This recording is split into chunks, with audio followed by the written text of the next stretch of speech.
यह खबर हरियाणा के भिवानी से आई है, जिसमें एक बुजुर्ग के साथ सेक्स टार्जन के जरिए 37 लाख रुपए की धोखाधड़ी की जाती है। भिवानी साइबर क्राइम पुलिस ने गिरोह का पर्दाफाश करते हुए 8 युवाओं को राजस्थान से धर दबोच लिया है। किसी नंबर से एक अश्लील वीडियो कॉल आती है जो कि भिवानी के 65 वर्षीय बुजुर्ग को बहुत भारी पड़ जाती है और उससे 37 लाख रुपए ठगी कर ली जाती है। लेकिन इसके बाद भी शातिर जब नहीं रुकते हैं तो बुजुर्ग लेता है पुलिस का सहारा। भिवानी साइबर क्राइम ब्रांच ने मामले की तत्परता को देखते हुए भिवानी पुलिस को एक बड़ी सफलता हासिल हुई है, जिसमें एक इंटर स्टेट साइबर क्रिमिनल्स ने एक बड़ी घटना को अंजाम दिया था, जिसमें करीब 37 लाख रुपए की फिरौती इन्होंने सेक्सटोर्शन जो एक अपराध है, जिसमें एक व्यक्ति की अश्लील वीडियो बनाने उपरांत उसको ब्लैकमेल करके और 37 लाख रुपए इन्होंने अलग अलग किस्तों में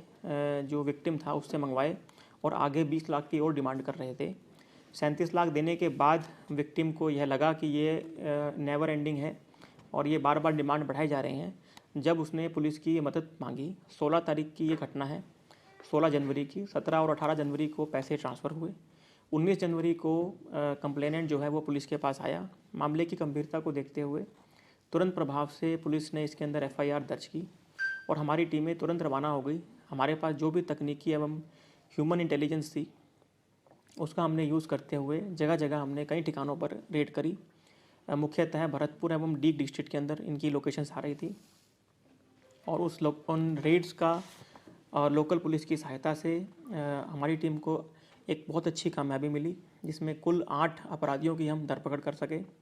ये अपराधी जिस समय इनकी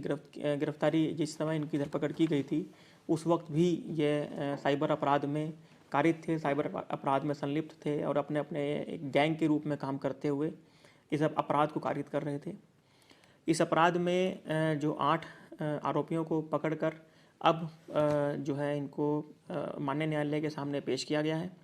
और साथ ही साथ इस मामले में अभी तक 4 मोबाइल फ़ोन की बरामदगी हुई है, जिसमें जिस मोबाइल फ़ोन का इस्तेमाल इनके द्वारा घटना में किया गया था उसकी भी बरामदगी हमारे द्वारा की गई है। अब इस मामले में हमें अन्य पहलुओं पर जांच करनी है, जिसमें कि ये इस तरह के अपराध कितने और लोगों के साथ कर चुके हैं। ख़ास तौर पे सेक्सटोर्शन जैसे अपराध में ये देखा गया है कि विक्टिम जो है वो शिकायत नहीं करते हैं, वो पैसा देकर और चुप बैठ जाते हैं। तो ऐसे में जो हमारे पास I4C है उसके अलावा हमें इनकी अन्य तकनीकी जांच और मोबाइल की गहनता से जांच करने उपरांत पता चलेगा कि इनके द्वारा कितने ऐसे विक्टिम्स हैं जिसको अपना निशाना बनाया गया और कहाँ के हैं। उस संबंध में समुचित कार्रवाई पुलिस द्वारा की जाएगी और गहनता से इनके द्वारा जांच करने उपरांत अन्य जो उपकरण इनके द्वारा साइबर अपराध में यूज़ किए गए हैं उसकी बरामदगी की जाएगी। सर, ये आरोपी किस उम्र के हैं, कहाँ से गिरफ्तार किया गया है? देखिए, ये मुख्यतः डीग डिस्ट्रिक्ट और भरतपुर डिस्ट्रिक्ट के हैं रहने वाले, कुल 8 हैं और इनकी उम्र जो देखी जाए तो 18 से करीब 35-40 वर्ष के हैं। ज़्यादातर यंग एज के लोग युवा हैं। ये 10वीं 12वीं इत्यादि ये पढ़े हुए हैं और ये अपने गांव के ही अन्य बच्चों से, अन्य युवा वर्ग से ये सीखे हैं इस अपराध को करने के लिए। अभी प्रथम पूछताछ में इन्होंने ये बतलाया है कि यह तकरीबन 2 महीने से 1 साल तक के पहले ये इस काम में लगे हुए हैं। तो 1 साल मैक्सिमम अभी तक इन्होंने ये कबूला है। सो इस संबंध में पूरी जांच, ये सब जांच का विषय है। ये इनके ऊपर और कितने अपराध और इस पर दर्ज हुए हैं और कब से ये इस काम को कर रहे हैं, इन सबको, क्योंकि अपराधी जो है वो पूरी बात एक बारे में अपनी डिस्क्लोज़ नहीं करता है, उसको अन्य पहलुओं से जांच करके क्रॉस वेरीफाई करके ही हम इसकी पुष्टि कर सकते हैं। लेकिन हरियाणा पुलिस ने यह दृढ़ निश्चय किया है कि साइबर क्रिमिनल्स के ऊपर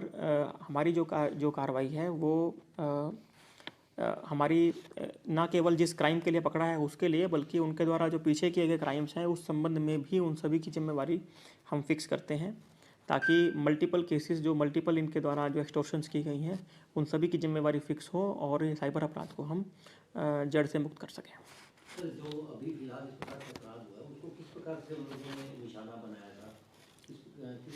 कहा गया था इस तरह की वीडियो बनाने के लिए? देखिए ऐसा है कि जो पूछताछ में सामने आया है उसमें ये बताया इन्होंने कि जैसे कि कुछ ऐप्स ऐसी होती हैं जिस पे कि लोग रजिस्टर कर लेते हैं और ये उन ऐप्स पर नंबर्स रैंडमली सर्च करते हैं और जो नंबर इन्हें मिल जाता है उस नंबर पे कॉल करते हैं और उस नंबर पे कॉल करके डायरेक्टली वीडियो कॉल करते हैं और उसमें ये 2 फ़ोन का इस्तेमाल करते हैं, जिसमें एक फ़ोन में इनके पास एक अश्लील वीडियो चल रही होती है और दूसरे फ़ोन में ये उसका बैक कैमरा ऑन करके और उस व्यक्ति से बातचीत करते हैं और कोशिश करते हैं ये इस तरीके से बात करके उसको ये कहने के लिए कि वो भी जो है निर्वस्त्र हो जाएं और इसमें जिस भी केस में वो सक्सेस हो जाते हैं उस केस के अंदर ये स्क्रीन रिकॉर्डिंग करके और उससे ब्लैकमेलिंग शुरू करते हैं। सर लगातार इतने पैसे मांगे थे, कितनी किस्तों में सर पैसे मांगे गए थे उनसे, किस तरह से यहाँ कहाँ दिए गए सर, किसी दीवानी में दिए गए या फिर ऑनलाइन ट्रांसफ़र किए गए थे? देखिए सारे पैसे ऑनलाइन ट्रांसफ़र किए गए हैं और तकरीबन 7 खाते उन्होंने अलग अलग दिए थे और यह उन्होंने यूट्यूब और सीबीआई का अफसर बोलकर अपने आप को बारी बारी से इनको एक किस्त मिलने के बाद दूसरी किस्त के लिए उन्होंने अलग कहानी बना के कि अब यहाँ पहुँच गई ये बात, आपकी फ़ाइल ऊपर पहुँच गई है, अब आपके ऊपर एफआईआर हो जाएगी, अब आपको जेल हो जाएगी इत्यादि। इस तरह से उन्होंने जो है कंप्लेनेंट को डरा धमकाकर बार बार अलग अलग खाते देकर और पैसे जो है डिमांड किए। जब वो पुलिस की जो है उन्होंने जब कंप्लेंट की है उसके बाद पुलिस ने काफ़ी सारे साक्ष्य इस संबंध में रिकॉर्ड भी कर लिए हैं जिससे कि इनकी कन्विक्शन करवाने में भी पुलिस को सहायता मिलेगी। मामले बहुत ज़्यादा बढ़ रहे हैं, इनको कैसे रोका जा सकता है इस फिशिंग को खासकर? देखिए जो मामले बढ़ रहे हैं साइबर अपराध के उसमें सर्वप्रथम हरियाणा पुलिस के अगर हम देखें तो जिस प्रकार से कोऑर्डिनेशन हमारा बढ़ा है बैंक्स के साथ और हमने एक 24/7 एक सेल बनाया हुआ है पंचकूला में, जिसके कारण जहाँ पहले 10% ही मान लीजिए 100 रुपये गए हैं 10 रुपये ही हम ब्लॉक कर पाते थे, आज वो चीज़ बढ़ के तकरीबन 30 रुपये पहुँच गई है। और अगर हम गोल्डन आवर मतलब 6 घंटे के अंदर रिपोर्ट कर देते हैं पैसे की ट्रांजेक्शन्स को तो 70% तक पैसा आपका ब्लॉक हो जाता है। एक तो हरियाणा पुलिस को हाल फिलहाल में ये एक सक्सेस मिली है जिसमें हम देश में नंबर 1 पे आए हैं। नंबर 2 इसके अंदर आप देखेंगे कि अपराध साइबर अपराध की जो ओवरऑल रेट है वो भी कम हुई है, पूरे प्रदेश में भी और भिवानी में भी उसमें कमी आई है। ये एक जो है सक्सेस की बात है। नंबर 3 साइबर अपराधियों की धरपकड़ हरियाणा पुलिस के द्वारा काफ़ी बड़ी है और प्रत्येक क्रिमिनल को, जैसा मैं बता रहा था आपको, प्रत्येक क्रिमिनल को पकड़ने के बाद हम उनको उनके अन्य अपराधों में भी प्रोडक्शन वारंट पे लाकर और उनकी जिम्मेवारी फिक्स करते हैं। जैसे हमारे द्वारा कोई गुड़गांव में कोई व्यक्ति पकड़ा गया है, उसको हमारे मुकदमे में अगर संलिप्तता मिलती है तो उसकी जिम्मेवारी उसमें मिलती, तो उससे अपराधियों पर मुकदमे ज़्यादा लगते हैं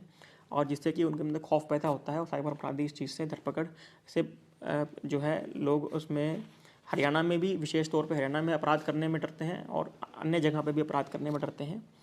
चौथा एक स्टैंडिंग टीम्स जो है हरियाणा पुलिस की बना रखी हैं, इसमें सभी थानों से सभी ज़िलों से जो टीम इस तरह के हॉटस्पॉट एरिया में रहती है जिनके सपोर्ट से अपराधियों की धरपकड़ करने में काफ़ी सहायता मिलती है और उससे बहुत तीव्रता आती है।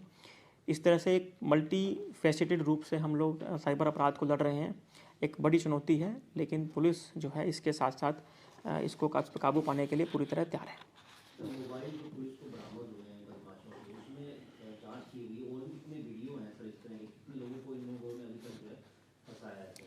देखिए इन्होंने मोबाइल में अभी मैं ये सब फॉरेंसिक जांच का विषय है, बाकी ये प्रथम दृष्टया ये देखने को मिला है कि इन्होंने काफ़ी सी चीज़ें चैट्स वगैरह डिलीट कर दी हैं। ये डेली इस तरह का काम करते हैं और डेली डिलीट कर देते हैं ताकि पकड़े जाने पर सबूत कम से कम मिले। लेकिन चूँकि फ़ोन की रिकवरी पुलिस द्वारा उसी समय मौके पर ध्यान देकर और सही फ़ोन की कर ली है तो हम इसका डेटा भी रिकवर करवाएंगे और इस सब बारे में जानकारी हम इनके कॉल डिटेल इत्यादि से पता करेंगे। कोई अमाउंट की रिकवरी से रिकवरी अब चूँकि आज न्यायालय में पेश किए थे, अब रिमांड पीरियड लिया है, रिकवरी अब फर्दर जो है इनके ये जो भी पैसा ट्रांजैक्ट हुआ है वो अलग अलग खातों में गया है और वहाँ से वो पैसा विड्रॉ हो चुका है तो वो कैश के रूप में कन्वर्ट हो गया है, उसको रिकवरी कराने के लिए हम पूरे प्रयास कर रहे हैं। बचा कैसे जा सकता है सर इनसे?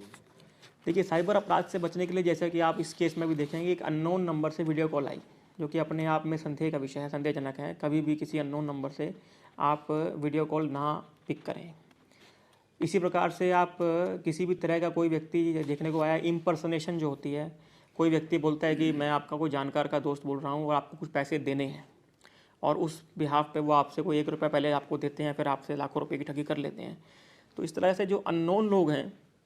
जो आपको किसी न किसी तरह झांसा देते हैं, तो आपको सतर्क रहने की ज़रूरत है कि आप ऑनलाइन दुनिया में जब भी हैं, किसी भी लिंक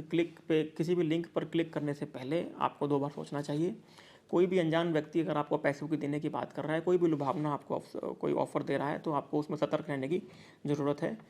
सभी अपनी अपनी सावधानी रखेंगे, और जो कि पुलिस लगातार जागरूकता के माध्यम से साइबर जागरूकता दिवस बनाकर एवं साइबर जागरूकता थ्रू ऑनलाइन सोशल मीडिया पे भी करके हम लोगों को जागरूक करना चाहते हैं कि आप इस तरह से अपने आप को स्वयं सुरक्षित करें, अपने फ़ोन पर किसी भी तरह के सस्पिशियस लिंक्स को क्लिक ना करें और ध्यान रखें। इस मामले में जो विक्टिम है सर, वो कितनी उम्र है, किस तरह से? देखिए, विक्टिम जो है इस मामले में बुजुर्ग व्यक्ति हैं, तकरीबन 65 वर्ष की उम्र है, और उनकी पूरी लाइफ सेविंग्स उन्होंने इसमें दे दी।